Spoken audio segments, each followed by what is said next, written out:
The Signal Oil Program, The Whistler.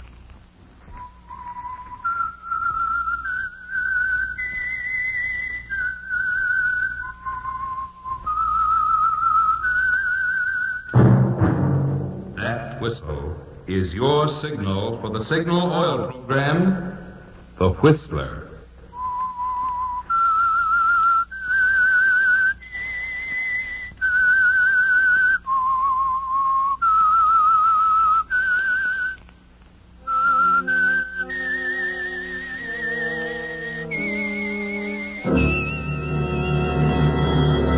I am the Whistler, and I know many things, for I walk by night. I know many strange tales hidden in the hearts of men and women who have stepped into the shadows. Yes, I know the nameless terrors of which they dare not speak.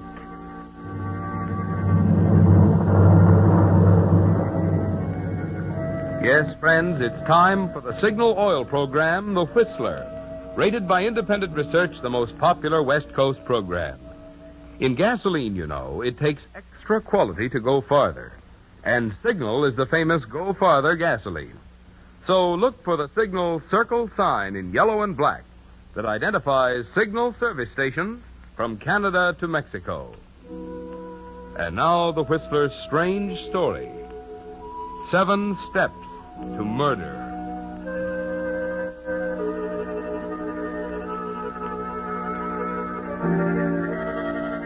The Atkins-Clayton affair was unusual for 2 reasons. In the first place, of course, it involved a pair of famous newspaper men.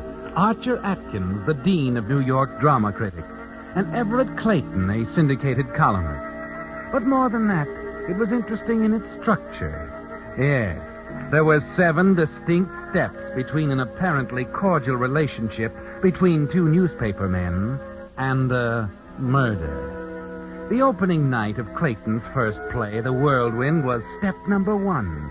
Atkins had attended, of course, with the rest of the critics, and shortly after the final curtain had walked out to a waiting taxi with Murchison, his editor. I thought it was rather good. Yeah, wasn't Diana Brooks fine in that? Going back to the office, Murchison? Yeah, I guess I'd better. Got a couple of things to finish up. Yes, sir. Globe Building, rather. Right.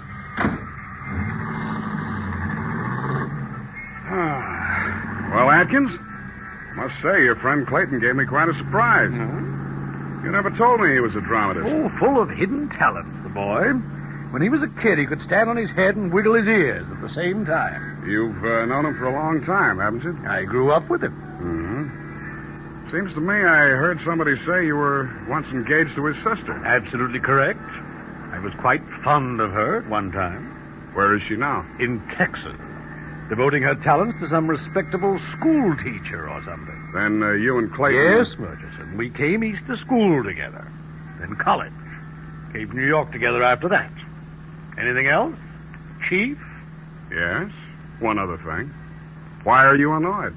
Annoyed? More than that, I know the signs. You're furious. Oh, come now, Murchison. You didn't go backstage. I have a deadline to meet. You know that? You've been late before. Not tonight. It's Clayton's first play, you know.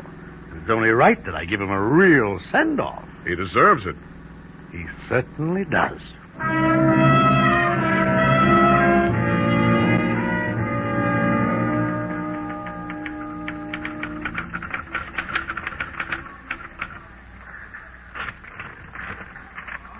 Let's see now. Everett Clayton's new play, The Whirlwind, opened last night at the Brighton Theater with Diana Brooks and Paul Strand. Finish it, Atkins? Oh, Murchison. I've been banging away there for an hour. I thought Here it is. Take a look. Thanks. Let's see. Everett Clayton's new play, The Whirlwind. Open at the... Huh? Hey, wait a minute. Obviously, a sophomoric attempt at a drama in the manner of O'Neill, The Whirlwind is not only afflicted with a deadly brand of dullness, but is utterly lacking in originality, imagination, or even ordinary playability. The death rattle was audible before the first act was 5 minutes old. Listen, Atkins, you can't Why get away... Why can't I? It was a bad play, and I owe it to my Who readers. says it was a bad play? You? Is it up to you? Right. It's up to me. That's what I'm paid for. You know what you're doing, don't you? This review will kill Clayton's play before it even gets a start. You have no right to take that kind of responsibility. Then why don't you fire me? You know, Atkins, one of these days you'll stick your neck out too far and I'll chop it off. But at the moment, I'm money in the bank, huh? Well, suppose you trot back to your glass-walled sanctum and let me get this to the copy boy. Our deadline, you know.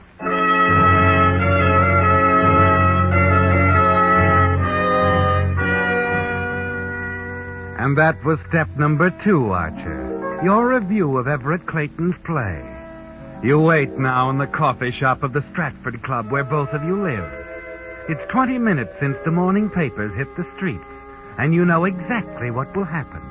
Then, just as you expected, Clayton walks into the coffee shop, over to your booth, his face tense and expressionless, the paper folded in his pocket. Well, Everett, good to see you. Sit down. Thank you. Waiter. Yes, sir. Coffee, please. Yes, sir. 2, sir? No coffee for me. Milk. Yes, sir. Your stomach again. It's getting worse, I'm afraid. That's not why I came. Is it, Archer? I suppose not. That review, Archer. Nice of you. You're not a playwright, Everett.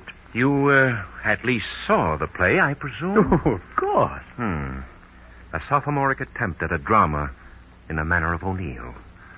An author spends a year writing a play, and that's the consideration he gets. Any of your money in it? Everything I've got. Too bad. Why didn't you consult me before? Let me read it. Because I thought and still think it's a good play. I didn't take it to you, Archer, because I knew what I'd get. Sarcasm, smart cracks. Not one bit of constructive criticism. There's a small item you've forgotten. And what's that? Talent. No one has yet succeeded in drawing milk from an elephant. Nor kindness from a critic. If you wanted charity, you should have said so. Honesty is not charity. Do you want me to go over it scene by scene and show you how bad it is? No, because you couldn't. That's the trouble, you know. The people don't decide what's good or bad anymore. They wait for the critics to tell them. You're a fake, Atkins. You've been a phony all your life. Why, if the Rover Boys in Switzerland had Edgar Allan Poe's name on it, you'd call it great. That's easy, old boy. You're getting carried away. You picked on the wrong guy, Archer. I've got 20 million readers, too. Before this thing is over, I'm going to make you look like the village idiot. Oh. Just do me a favor, Atkins. Check my column tomorrow. It'll interest you.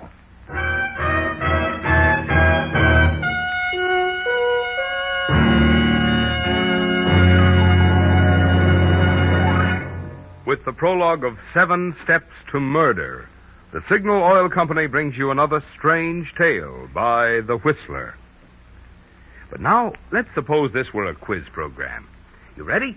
I have a man in a signal station, Dr. Miller. A great place to be. And now for the first question. In gasoline, what does it take to go farther? Oh, that's easy. In gasoline, it takes extra quality to go farther. Right you are. In gasoline, it does take extra quality to go farther. And now for your second question. What is the famous Go Farther gasoline? Why, Signal is the famous Go Farther gasoline. Right again. Signal is the famous Go Farther gasoline. And you win the Signal prize. Extra mileage plus extra driving pleasure.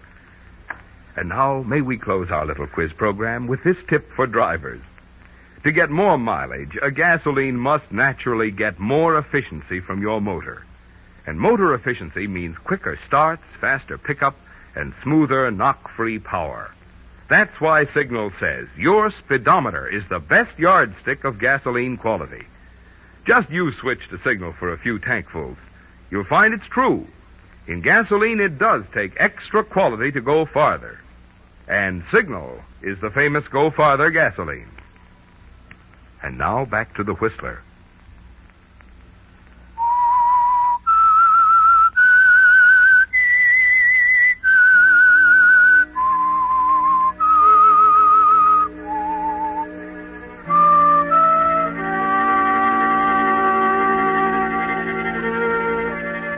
Yes, Archer. Although you didn't know it at the time, the case that was soon to become famous as the Atkins-Clayton affair fell neatly into 7 parts. 7 Steps to Murder.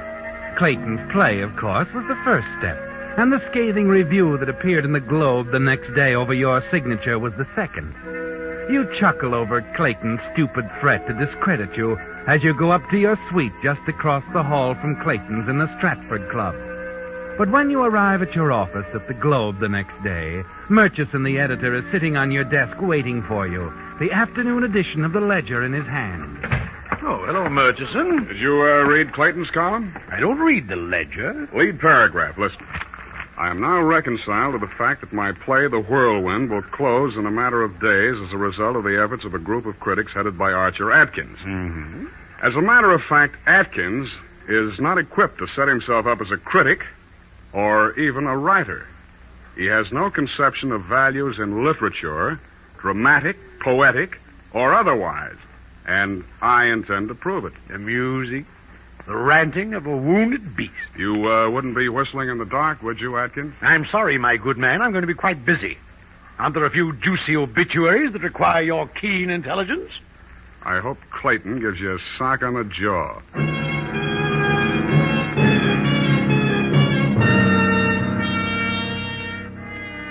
Number 3, Archer, Clayton's reply the next day. A public challenge that went out to 20 million readers. You decide it's ridiculous, of course, and during the weeks that follow, you forget about it. The play lasts 5 days and closes. You and Everett Clayton only nod coolly now as you meet from time to time in the lobby and corridors of the Stratford Club. Then one evening some weeks later, Barbara Ross, the fashion editor on the Ledger, walks up to you in the lobby and taps you on the shoulder. Archer, darling. Good evening, my dear. Archer, I found something I thought you'd want to glance at. Oh, did Clayton put me in print again? Oh, nothing like that. Somebody handed me this book of poetry. It was printed privately. Only 50 copies. Oh, now, wait a minute, Barbara. I've read a million of those things, and really I don't... Please, Archer. Look, I've got 6 hours of reading a day as it is. You've got to, Archer. For me. It'll only take a few minutes. You can look at it tonight after you get home. All right, Barbara, let's see it. 14 by Jafar Ahmed. Never heard of him.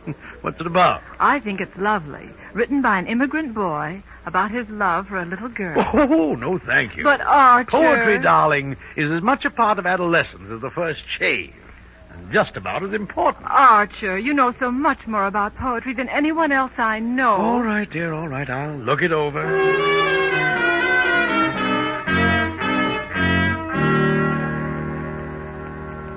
Step number 4, the book of poetry.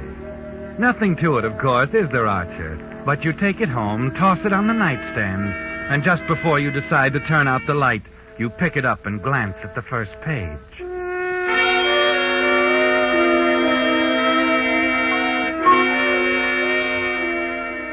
It holds you from the start. There's something about the poems that haunts you, almost as if you'd read them before. Memories. Things you'd forgotten completely spring to life. Yes, this boy has managed to capture something out of every man's youth. Something that gets under your skin and stays there. You finish the book, get out of bed hurriedly, and sit down at your typewriter. You can't wait until tomorrow, can you, Archer? You've got to get it on paper now.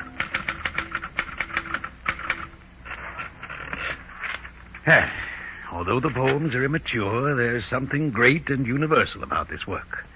The volume has been printed privately, but in my opinion it would be a wise investment for any publisher to issue it in quantity. 14 by Jafar Ahmed should never be forgotten. Well, that ought to do it. It'll be on the bestseller list in a month.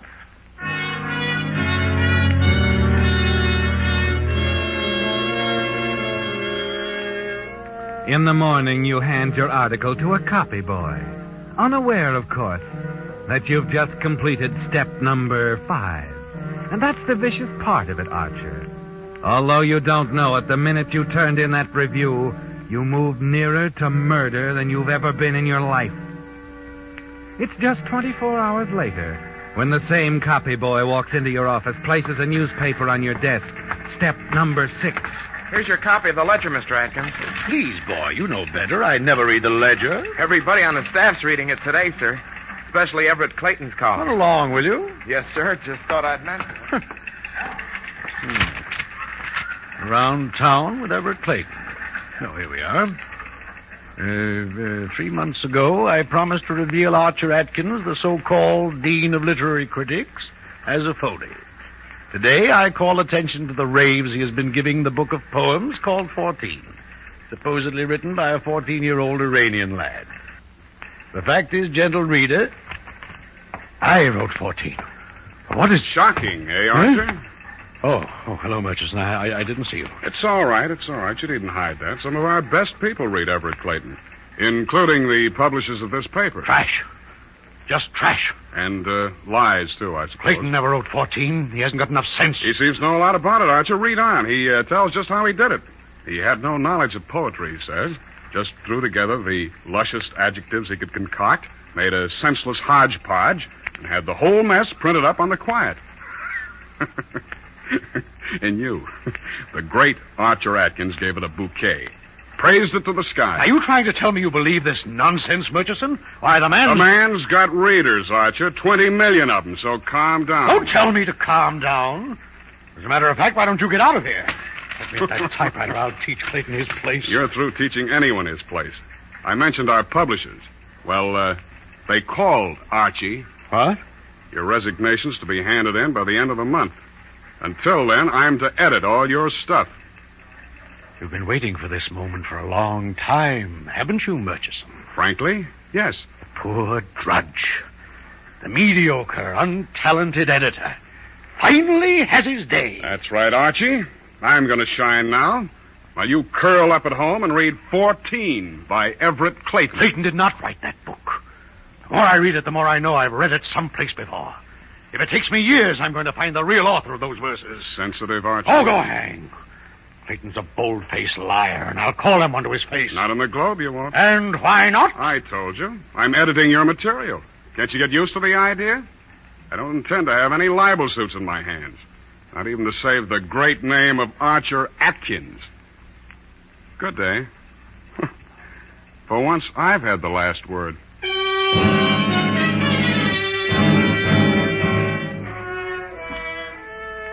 Well, Archer, a turn you never expected. Never in the world. It has you seething, hasn't it? And it's even worse when you reach the Stratford Club and learn that you've suddenly been turned into a laughingstock. That your formerly respectful colleagues are now given to chuckling and whisperings behind your back. A few, like Hanley Carr, are more open about it. Oh, Archer, old boy, how could you? What was it now? I still feel the music, the poignant expression of an adolescent love. Sweetly agonizing emotions, part of every man's youth. If Everett Clayton wrote 14, the earth is flat. The moon is made of green cheese. And you, my dear Henley, are as wise as Aristotle. Then who did write the poems, Archer? I'll stake my reputation that Clayton stole every verse in that book. I know I've read those poems before.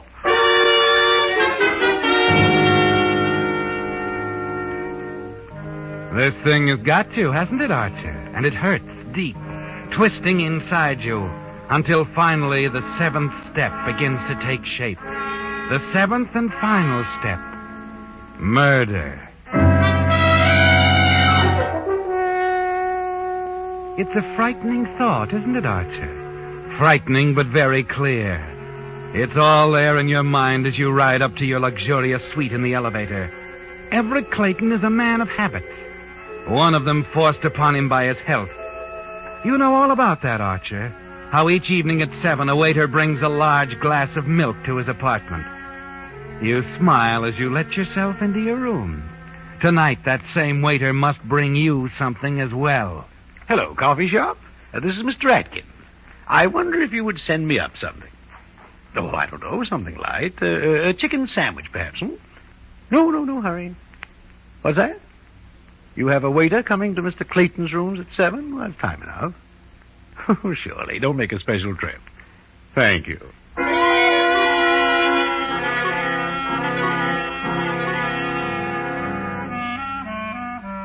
A short time later, you leave the door to your suite ajar and sit just inside, pretending to read while you watch for that waiter. He comes down the hall and starts for Clayton's room. Oh, waiter. Yes, sir? You have a sandwich and coffee for me? Why, yes, sir. I was going to stop first at Set it right down there on the desk, would you? And then I wonder if you could do something for me. I tried to unlock a suitcase a moment ago, but I couldn't seem to turn the key. Would you have a look at it? Why, certainly, sir. Where is it? In the bedroom. Well, of course, if it's too much trouble. Oh, not at all, sir. I've handled a lot of them.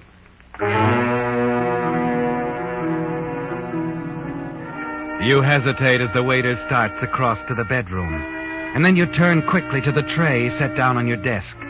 Before he comes back, you empty the contents of a small envelope into the milk intended for Clayton. You stir it hastily with a spoon, and then return to your book. I got it open for you, sir. The lock sprung a little ago. Oh, I'll have to have it attended to. Here you go. Thanks for your trouble. Not at all, sir. Thank you very much. Thank you.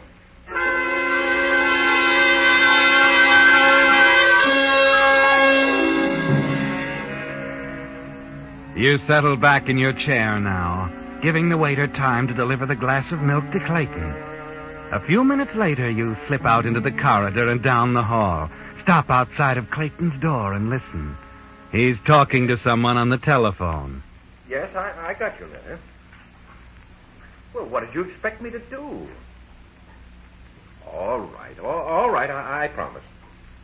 I'll see them about it first thing tomorrow. Yes, I promise. Goodbye.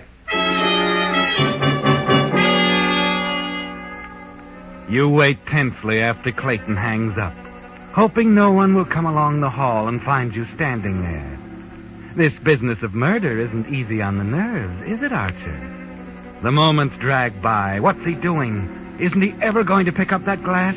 You're trembling now, wondering if it's ever going to happen. And then...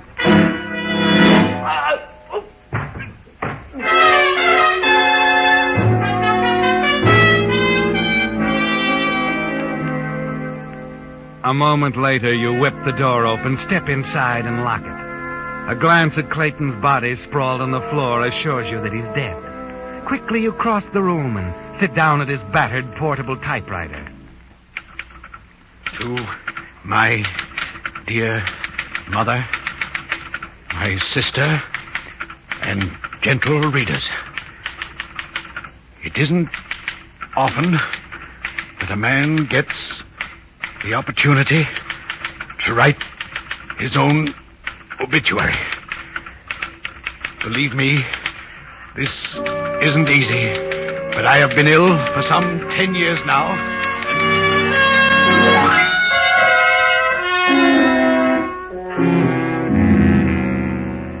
You type rapidly, Archer, because you know exactly what you want Clayton's suicide note to say. It includes, above all else, a confession. One in which the dead Everett Clayton will admit to the world that his plan against you was just that, a plan. His note tells how he lied in claiming to have written the verses in the book 14. How actually he simply dug up a number of anonymous ballads and revised them a bit.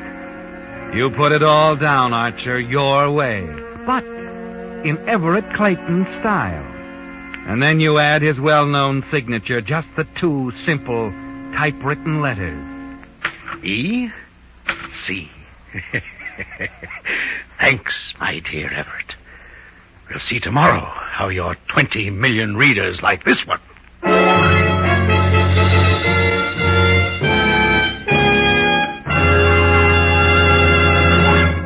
The Whistler will return in just a moment with the strange ending of tonight's story.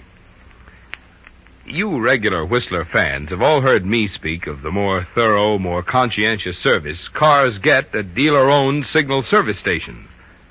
But the really important thing is what customers say about it. That's why we're so happy to receive letters such as this one I have with me tonight. It's from Arthur Anderson of Los Angeles, who writes, "After listening to the Whistler, I decided to try Signal Go Farther gasoline and test its mileage for myself. But after stopping at 2 signal stations, I was so pleased with the courteous service, I completely forgot to check the mileage as you suggested. However, thanks to signal dealers and the Whistler, you may be assured I'll be a steady signal customer from now on." Well, Mr. Anderson, here's hoping that by now you've also had a chance to prove in your own car that Signal is the famous Go Farther gasoline, and that it takes extra quality to go farther. Right now, however, on behalf of Signal Oil Company, I do want to thank you for your kindness in writing.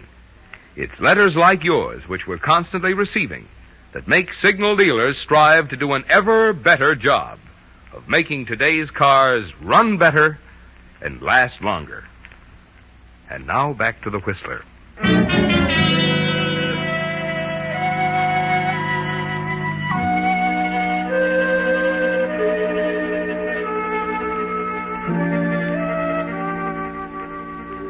Well, the 7 steps are past now, Archer. Everett Clayton is dead.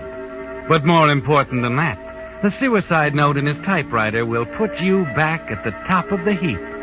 Yes, Murchison, your publishers, and Hanley Carr, the whole literary world will have to admit who has the right to wear the critic's crown. But you're very practical about it, aren't you? The police will come, of course, and you're ready for them with that vague, superior, confident air that has always carried you through before. And why not?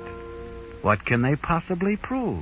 You don't seem at all surprised at the police calling on you, Mr. Atkins. Oh, my dear Captain Foss, the moment the manager of this club informed me of Clayton's unfortunate demise, I resigned myself to a round of dull questions. Naturally. You've known him all his life, grew up with him, sweet on his sister at one time. Anything else you want to know? I was an incubator baby, weight 3 pounds, 2 1/3 ounces. I'm surprised you aren't more interested in the way Clayton died. I like to believe people, Captain. When I'm told someone is dead, I assume he's dead.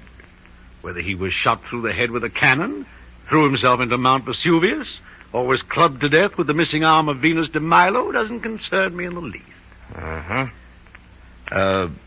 Poison is more to your liking, isn't it? I don't know what you're trying to imply. Well, let's make it clear, then. How long did it take you to write that note?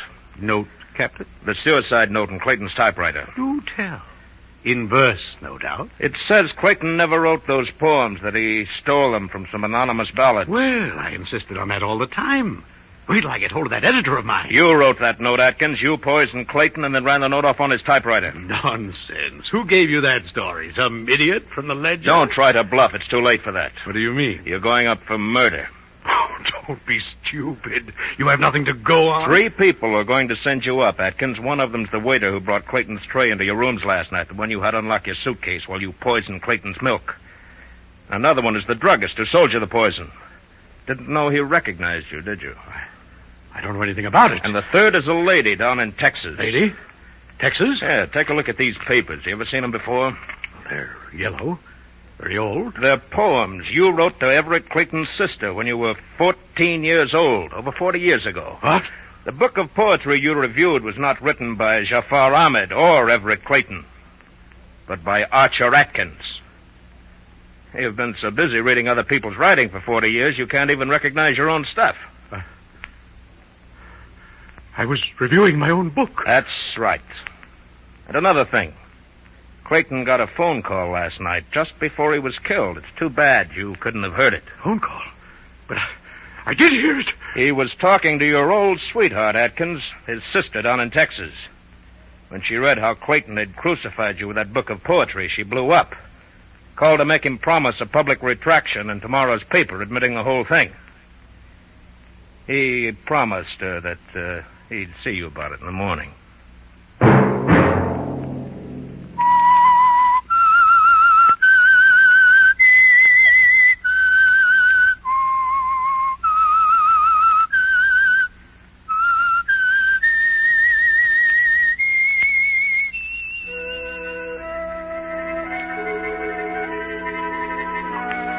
Let that whistle be your signal for the Signal Oil program, The Whistler, each Monday at 9.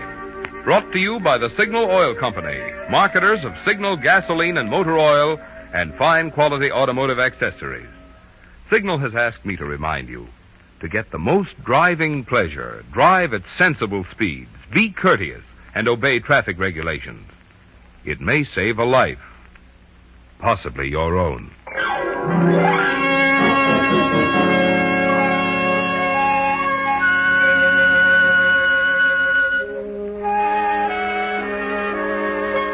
Featured in tonight's story were John Brown, William Johnstone, and Howard Duff. The Whistler was produced by George W. Allen, with story by Meyer Dolinsky, music by Wilbur Hatch, and was transmitted to our troops overseas by the Armed Forces Radio Service. This is Marvin Miller speaking for the Signal Oil Company. This is CBS, the Columbia Broadcasting System.